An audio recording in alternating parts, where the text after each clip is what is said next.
राधे राधे दोस्तों। दोस्तों, क्या आपको पता है कि गणेश जी को दूबा क्यों चढ़ानी चाहिए? दोस्तों, बहुत से लोग ऐसे हैं जो गणेश जी को दूबा चढ़ाते हैं ये बोलकर के इससे गणेश जी प्रसन्न होते हैं।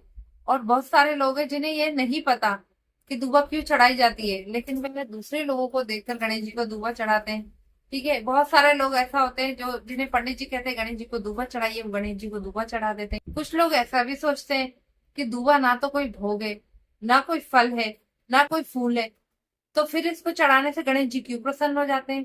तो दोस्तों, इसके बारे में मैं आपको बताती हूँ कि गणेश जी को दूबा क्यों चढ़ाई जानी चाहिए और दूबा गणेश जी को सबसे अधिक प्रिय क्यों है।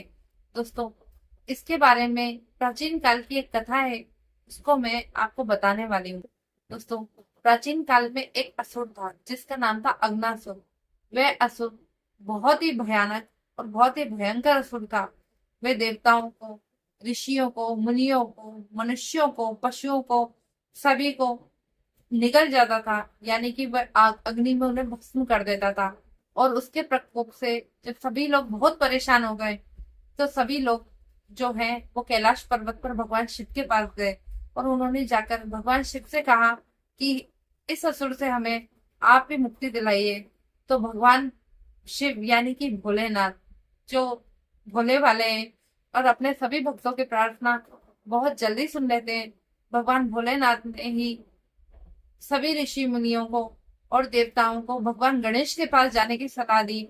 सुर और ऋषि मुनि भगवान गणेश के पास गए, तब उन्हें गणेश जी से उस असुर को मारने की प्रार्थना की या उसे पराजित करने के लिए प्रार्थना की। तो भगवान गणेश ने उनकी प्रार्थना को स्वीकार किया और जब भगवान ने अग्नासुर से इस प्रकार के कार्य को करने से रोकने के लिए कहा, तो उस असुर ने भगवान गणेश का बहुत अपमान किया और उसे भगवान को बहुत क्रोध दिलाया। तो जब भगवान गणेश उस असुर से युद्ध कर रहे थे, तो भगवान को बहुत ही अधिक क्रोध आया और इस क्रोध की वजह से भगवान ने उस अग्नासुर को निगल लिया, यानी कि भगवान गणेश उस असुर को खा गए। और उस असुर को खाने से भगवान गणेश के पूरे शरीर में बहुत भयानक अग्नि की ज्वाला निकलने लगी और भगवान के शरीर में बहुत अधिक जलन होने लगी और भगवान को पीड़ा होने लगी। तो सारे देवता, ऋषि मुनि, सब लोग भगवान को इस तकलीफ से, इस समस्या से निजात दिलाने का तरीका ढूंढने लगे। तो जब उन लोगों ने देखा कि भगवान गणेश को किसी भी तरीके से, किसी भी उपाय से वो ताप जो है उसमें राहत नहीं मिल रही है, तो इसके बाद ऋषि कश्यप ने जो धूप थी, क्योंकि सभी देवता अपने अपने तरीके से सभी उपाय कर चुके थे, तो ऋषि कश्यप ने वो धुआं घास को लेकर और उसका एक लेप बनाकर उसका रस निकालकर भगवान गणेश को उस दुर्वा घास का रस का सेवन कराया था और उस दुबा का लेप भगवान गणेश के शरीर पर लगाया था।